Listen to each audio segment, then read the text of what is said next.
సంపూర్ణ కార్తీక మహాపురాణము 12వ రోజు పారాయణము చతుర్వింశాధ్యాయము అత్రి మహాముని చెబుతున్నాడు. అగస్త్య, కార్తీకమాస శుక్ల ద్వాదశిని హరిబోధిని అంటారు. ఆ ఒక్క పర్వతిథి వ్రతాచరణం చేస్తే అన్ని తీర్థాలలోనూ స్నానం చేసినా, అన్ని విధాలైన యజ్ఞాలను ఆచరించినా కలిగే పుణ్యం ప్రాప్తిస్తుంది. విష్ణువు పట్ల, ఏకాదశి పట్ల భక్తిని కలిగిస్తుంది. సూర్యచంద్ర గ్రహణ పర్వాల కంటే గొప్పది, ఏకాదశి కంటే 100 రెట్లు మహిమాన్వితమైనది అయిన ఈ ద్వాదశినాడు ఏ పుణ్యం చేసినా, పాపం చేసినా అది 1,000,000 రెట్లుగా పరిణమిస్తుంది. అంటే ఈ ద్వాదశినాడు ఒకరికి అన్నదానం చేసినా, 1,000,000 మందికి అన్నదానం చేసిన పుణ్యమూ, ఒక్క మెతుకు దొంగిలించినా 1,000,000 మెతుకులు దొంగిలించిన పాపమూ కలుగుతాయి. ఒకవేళ ఏ రోజుకైనా ద్వాదశి ఘడియలు తక్కువగా ఉన్న పక్షంలో ఆ స్వల్ప సమయమైనా సరే పారణకు ఉపయోగించాలేగాని ద్వాదశి దాటిన తరువాత పారణం పనికి రాదు. పుణ్యాన్ని కోరేవారెవరైనా సరే ఏ నియమాన్నైనా అతిక్రమించవచ్చునుగాని ద్వాదశి పారణను మాత్రం విసర్జించకూడదు. ఏకాదశి తిథినాడు ఉపవాసం ఉండి మరునాడు ద్వాదశి తిథి దాటిపోకుండా పారణ చేయాలి. తద్వారా కలిగే శ్రేయస్సుని శేషసాయి చెప్పాలేగాని శేషుడు కూడా చెప్పలేడు. ఇందుకు అంబరీషుని కథే ఉదాహరణ. అంబరీషోపాఖ్యానము. ద్వాదశీవ్రతాచరణ తత్పరుడు, పరమ భాగవతోత్తముడు అయిన అంబరీషుడనే మహారాజు ఒకానొక కార్తీక శుద్ధ ఏకాదశినాడు ఉపవసించి మరునాడు ద్వాదశి ఘడియలు స్వల్పంగా ఉన్న కారణంగా తిథి దాటకుండానే పారణ చేయాలనుకున్నాడు. అదే సమయానికి దుర్వాస మహర్షి వచ్చి ఆనాటి ఆతిథ్యములో తనకు కూడా భోజనమును పెట్టవలసినదిగా కోరాడు. అంబరీషుడు ఆయనను ద్వాదశీపారణకు ఆహ్వానించాడు. తక్షణమే దుర్వాసుడు స్నానాద్యనుష్ఠానార్థం నదికి వెళ్లాడు. అలా వెళ్లిన ఋషి ఎంతసేపటికి మళ్లీ రాకపోవడంతో అంబరీషుడు ఆతృతపడ్డాడు. ఆ రోజున ద్వాదశి ఘడియలు స్వల్పంగా ఉన్నాయి. కాలాతిక్రమణం కూడా కాకుండా పారణ చేసి తీరాల్సి ఉంది. అతిథి వచ్చేవరకు ఆగడం గృహస్థ ధర్మం. దానిని వదలలేడు. ద్వాదశి దాటకుండా పాన చేయడం ఈ వ్రతస్థ ధర్మం. దీనిని వదులుకోలేడు. అదీగాక శ్లోకం హరిభక్తి పరిత్యాగో ద్వాదశీ త్యాగతో భవేత్ యతోనుపోషితో భూయ తకృత్వాసమ్య గుపోషణం. పూర్వం ద్వాదశ సంఖ్యాకే పురుషో హరివాసరే పాపముల్లంఘనే పాపాత్ నైవయుజ్యం మనీషిణ. ద్వాదశీ వ్రతాన్ని ఉల్లంఘించినవాడు విష్ణుభక్తిని విసర్జించినవాడవుతారు.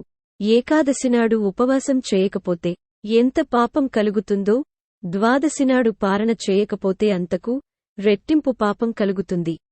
అంతేకాదు, ఒక్క ద్వాదశి పారణాతిక్రమణ వల్ల ఆనాటి వ్రతఫలంతో బాటుగానే అతఃపూర్వం చేసిన 12 ద్వాదశి పారణల మహాపుణ్యం కూడా హరించుకుపోతుంది. జన్మజన్మాంతర పుణ్యబలం క్షీణిస్తుంది. అన్నింటికన్నా ముఖ్యంగా ద్వాదశ్యతిక్రమణము వలన విష్ణు విరోధభీతి ఏర్పడుతుంది. అందువల్లే ప్రాణావసానమైనా సరే ద్వాదశీపారణ చేయడమే కర్తవ్యం. తద్వారా సంక్రమించే బ్రాహ్మణశాపం వల్ల కల్పాంత దుఃఖమే కలుగునుగాక. దూర్వాసాగమనానంతరం కన్నా ద్వాదశి తిరోగమనాత్పూర్వమే పారణ చేసి హరిభక్తిని నిలుపుకున్నట్లయితే కలగబోయే కష్టాలను ఆ కమలనాభుడే కడతేరుస్తాడు. ఇలా తన మనస్సులో ఒక నిర్ణయానికి వచ్చి కూడా ధర్మవర్తనుడైన ఆ అంబరీషుడు ద్వాదశీ పారణార్థం తనను పరివేష్టించి ఉన్న వేదవిధులకు తన ధర్మసందేహాన్ని తెలియజేశాడు. అంబరీషుని మనోవ్యధ. అంబరీషుని సమస్యను వినిన వేదస్వరూపులైన ఆ విప్రులు క్షణాలమీద శృతి, స్మృతి, శాస్త్ర పురాణదులన్నిటినీ మననం చేసుకుని, మహారాజా, సర్వేశ్వరుడైన ఆ భగవంతుడు సమస్త జీవులయందున జఠరాగ్ని రూపంలో ప్రక్షిప్తమై ఉంటున్నాడు. ఆ జఠరాగ్ని ప్రాణవాయువు చేత ప్రజ్వలింప చేయబడటం వలననే జీవులకు ఆకలి కలుగుతోంది. దానినే తాపమే క్షుత్పిపాస బాధగా చెప్పబడుతూ ఉంది. కాబట్టి యుక్తాహారం చేత ఆ అగ్నిని పూజించి శాంతింప చేయడమే జీవలక్షణం. జీవులచే స్వీకరించబడే భక్ష్య, భోజ్య, చోష్య, లేహ్యరూప అన్నాదులను వారిలోని అగ్ని మాత్రమే భుజిస్తున్నాడు. జీవులందరిలోనూ ఉన్న జఠరాగ్ని జగన్నాథ స్వరూపం కనుకనే శ్లోకం అధ స్వపాకం శూద్రం వాస్వన్య సద్మాగతం శుభం అతిక్రమ్యన భూంజీత గృహమే ధృతితి నిజం. తన ఇంటికి వచ్చినవాడు శూద్రుడైనా చండాలుడైనా సరే ఆ అతిథిని వదిలి గృహస్థ భోజనం చెయ్యగూడదు. అటువంటి స్థితిలో బ్రాహ్మణుడే అతిథిగా వస్తే అతనిని విసర్జించడం అధమాధమమని వేరే చెప్పనక్కరలేదు గదా. పైగా తననే స్వయంగా పిలువబడిన బ్రాహ్మణుని కంటే ముందుగా తానే భోజనం చేయడం బ్రాహ్మణావమానమే అవుతుంది. భూవర భూసురావమానం వలన ఆయుష్షు, ఐశ్వర్యం, కీర్తి, ధర్మం నశించిపోతాయి. మనస్సంకల్పాలు సైతం తిరోహితాలైపోతాయి. బ్రాహ్మణుడు సర్వదేవతా స్వరూపుడుగా చెప్పబడి ఉండటం వలన బ్రాహ్మణావమానం సర్వదేవతలను అవమానించడంతో సమానమవుతుంది.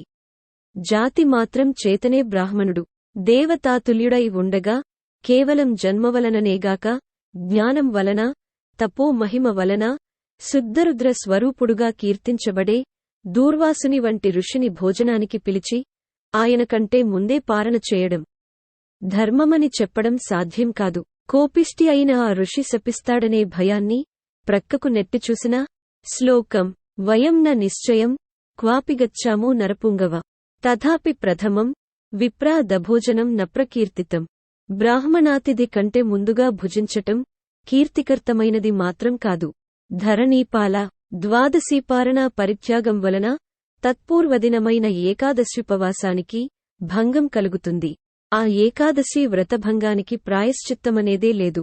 ఇట్లు బ్రాహ్మణాతిథిని అతిక్రమించడం వలన కలిగే విప్రపరాభవానికి కూడా విరుగుడు లేదు.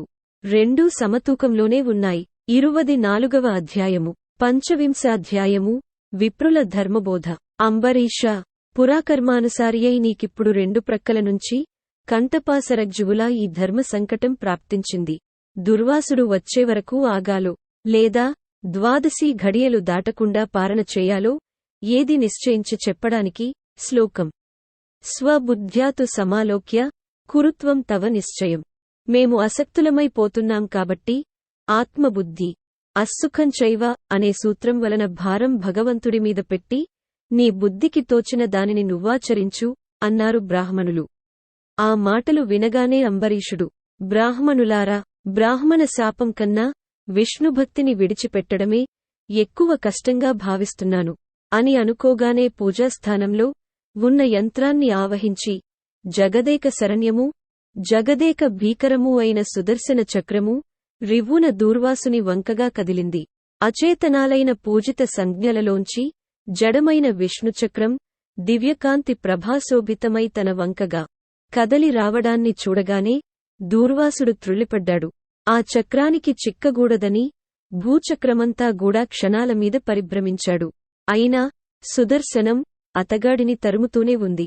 భీతావహుడైన ఆ దూర్వాసుడు వశిష్ఠాది బ్రహ్మర్షులని, ఇంద్రాది అష్టదిక్పాలకులని, చిట్టచివరికి శివ, బ్రహ్మలని గూడా శరణుకోరాడు. కాని అతని వెనకనే విహ్వల మహాగ్ని జ్వాలాయుతంగా వస్తూన్న విష్ణుచక్రాన్ని చూసి ఎవరికి వారే తప్పుకున్నారే తప్ప విడిచి తెగించి ఎవరూ అభయాన్నియలేదు. 25వ అధ్యాయము షడ్వింశాధ్యాయము. ఈ విధంగా ప్రాణభీతుడైన దూర్వాసుడు సంభవిత లోకాలన్నీ సంచరించి చిట్టచివరగా చక్రపాణియైన విష్ణువులోకాన్ని చేరాడు. హే బ్రాహ్మణ ప్రియ, మాధవ, మధుసూదన, కోటి సూర్యులతో సమానమైన కాంతిని, వేడిని కలిగిన నీ సుదర్శన చక్రం నన్ను చంపడానికై వస్తూ ఉంది. బ్రాహ్మణ పాదముద్రా సుశోభిత మనోరస్కుడవైన నువ్వే నన్నీ ఆపదనుంచి కాపాడాలి అని ఘోషిస్తూ సర్వేశ్వరుడైన ఆ శ్రీహరినే శరణుకోరాడు. విలాసంగా నవ్వాడు విష్ణువు. దూర్వాసా, ప్రపంచానికి నేను దైవాన్నైనా నాకు మాత్రం బ్రాహ్మణులే దైవాలు.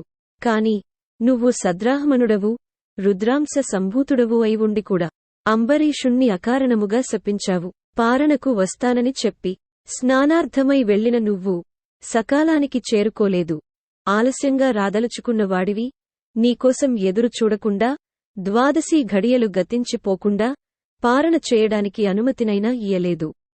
ద్వాదశి దాటిపోవడానికి కొన్ని క్షణాలు మాత్రమే వ్యవధి ఉన్న సమయంలో వ్రతభంగానికి భయపడి మంచినీళ్లను తీసుకున్నాడే గాని ఆకలితోనో నిన్నవమానించాలనో కాదు.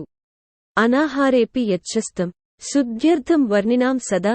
నిషిద్ధాహారులకు కూడా జలపానము దోషము కాదని శాస్త్రాలు చెబుతూండగా అదేమంత తప్పని నువ్వు శపించాల్సి వచ్చింది? ఆత్రేయ, నువ్వెంత కటువుగా మాట్లాడినా కూడా అతగాడు నిన్ను వినయపూర్వకంగా శాంతించుమని వేడుకున్నాడేగాని కోపగించుకోలేదు గదా.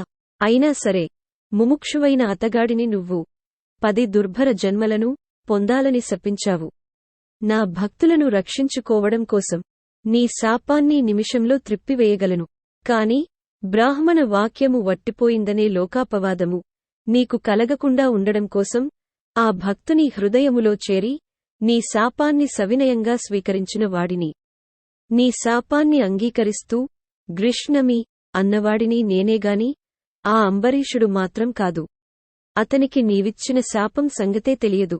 ఋషిప్రభూ, నీ శాపం ప్రకారంగానే కల్పాంతాన దుష్టుడైన శంఖాసురుణ్ణి సంహరించేందుకు, శిష్యుడైన మనువు నుద్ధరించేందుకు మహామత్స్యంగా అవతరిస్తాను. దేవదానవులు క్షీరసాగరాన్ని మధించేవేళ మందరగిరిని మూపున ధరించడానికి కుదురుగా ఉండేందుకుగాను కూర్మావతారుడ తాబేలునవుతాను. భూమిని ఉద్ధరించేందుకు హిరణ్యాక్షుణ్ణి చంపేందుకు వరాహాన్నవుతాను. హిరణ్యకశిపుణ్ణి సంహరించడం కోసం వికృతాననం గల నరసింహ రూపావతార ధారుడినవుతాను. సర్వదేవతా సంరక్షణ కోసం ధర్మబలుడైనా కూడా దానవుడు గనుక బలి అనే వాడిని శిక్షించేందుకు వామనుడనవుతాను. త్రేతాయుగమున జమదగ్నికి కుమారుడిగా పుట్టి సాయుధ బ్రాహ్మణుడనై దుర్మదులైన రాజులను దుళ్లగొడతాను. రావణ సంహారార్థమై ఆత్మజ్ఞాన శూన్యుడైన అంటే నేనే భగవంతుడనే దానిని మర్చిపోయిన మాయామానుష విగ్రహుడైన దశరథ రామునిగా అవతరిస్తాను. ద్వాపరంలో జ్ఞానిని బలవంతుడను అయి ఉండి కూడా రాజ్యాధికారం లేకుండా బలరాముడుకు తమ్మునిగా కృష్ణునిగా జన్మిస్తాను. కలియుగారంభాన పాపమోహము కొరకు పాషండమత ప్రచారకుడనై బుద్ధుడనే పేరున పుడతాను. యగాంతన శత్రుఘాతుకుడైన బ్రాహ్మణునిగా ప్రభావిస్తాను.